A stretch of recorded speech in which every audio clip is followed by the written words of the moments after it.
He would mimic accents, mime actions, change the tenor of his voice and the rhythm of his delivery. He was a natural performer. Unfortunately, Abe has seen this particular performance many, many times. He can recite the story word from word. How his grandfather, also named Abraham, had been plowing a field near his Kentucky home. How 8-year-old Thomas and his brothers had watched him toil in the heat of that May afternoon, turning over the soil.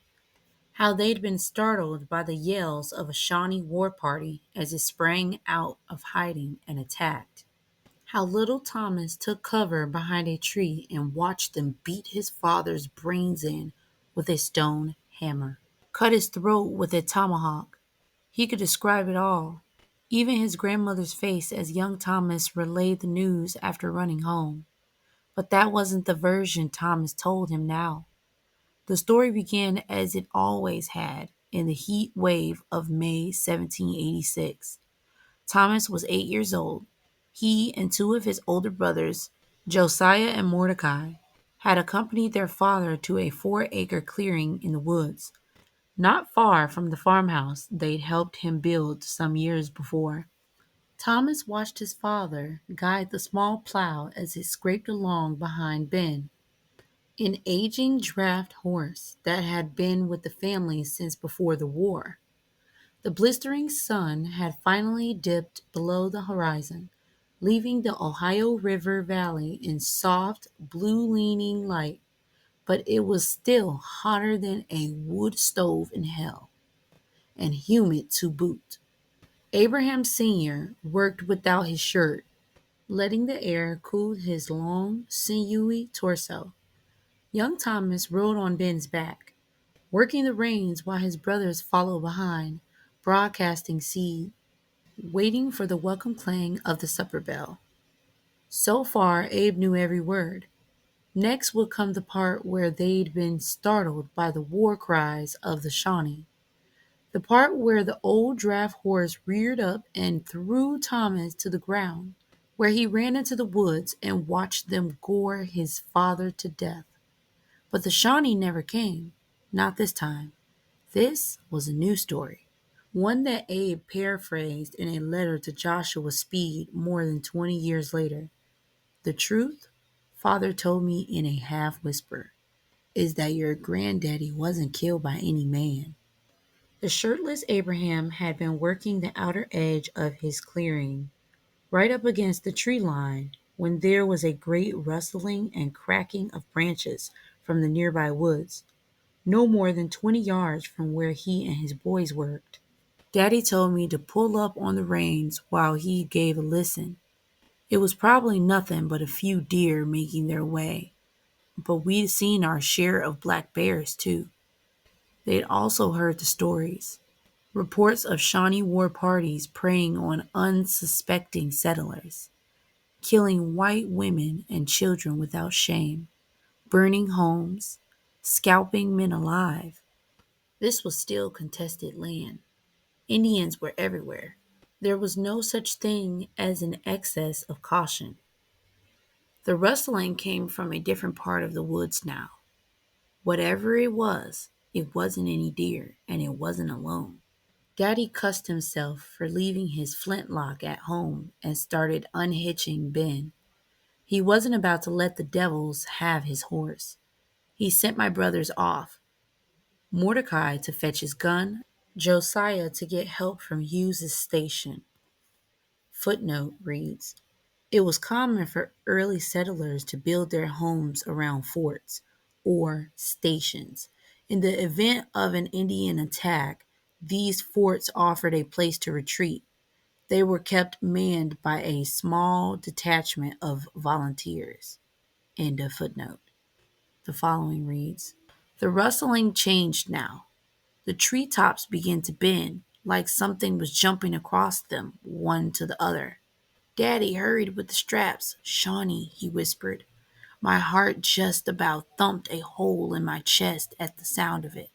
I followed those treetops with my eyes, waiting for a pack of wild savages to run out of the woods, whooping and hollering and waving their hatchets. I could see their red faces staring at me. I could feel my hair being pulled tight, my scalp being clipped off. Abraham was still struggling with the hitch when Thomas saw something leap from a treetop, some 50 feet up. Something the size and shape of a man. It was a ghost.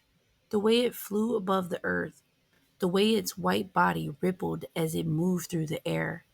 A Shawnee ghost, come to take our souls for trespassing. Thomas watched it soar through them, too frightened to yell, too frightened to warn his father that it was coming, right above him, right now. I saw a glint of white and heard a shriek that would have woke the dead a mile off. Old Ben spooked, threw me in the dirt, and took off running wild, the plow hanging on by one strap, bouncing around behind him. I looked up where Daddy'd been standing. He was gone. Thomas struggled to his feet with a head full of stars, and though he wouldn't realize it for hours, a broken wrist. The ghost stood 15 or 20 feet away with his back to him, standing over his father, patient and calm, glaring at him like a god, reveling in his helplessness. He wasn't no ghost, no Shawnee either. Even from the back, I could tell the stranger wasn't much more than a boy, no bigger than my brothers. His shirt looked like it'd been made for somebody twice his size, white as ivory, half tucked into his striped gray trousers. His skin was damn near the same shade, and the back of his neck was crisscrossed with little blue lines. There he stood, with not a twitch or breath to set him apart from a statue. Abraham Sr. was barely 42 years old. Good genes had made him tall and broad-shouldered. Honest work had made him lean and muscular. He'd never seen the losing end of a fight, and he sure as hell wouldn't see it now. He got to his feet, slow, like his ribs were broken, squared his body, and clenched his fists. He was hurt, but that could wait. First, he was going to knock this little son of a... Daddy's jaw went slack when he got a look at the boy's face. Whatever he saw scared the hell out of him. What in the name of crook? The boy swung at Abraham's head. It missed. Abraham took a step back and lifted his fist, but stopped short of throwing a punch. It missed. He felt the stinging on the left side of his face. Didn't it? A tingling under his eye. He lifted the tip of his index finger to his face. The slightest touch. Blood began to run down in sheets, pouring out of the razor-thin slice that ran from his ear to his mouth. It didn't miss. These are the last seconds of my life. Abraham felt his head snap backward, felt his eye sockets shatter, light everywhere. He felt the blood running from his nostrils. Another blow, another. His son screaming somewhere. Why doesn't he run?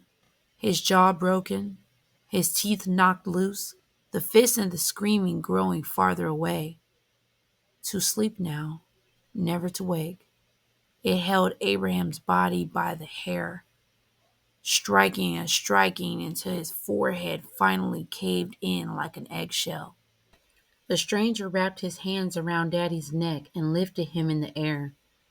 I cried out again, sure he meant to strangle the last of him away. Instead, he pushed those long thumbnails, those knives, through Daddy's Adam's apple and pop, tore his neck open from the middle. He held his mouth underneath the hole, guzzling like a drunk with a whiskey bottle, swallowing mouthfuls of blood.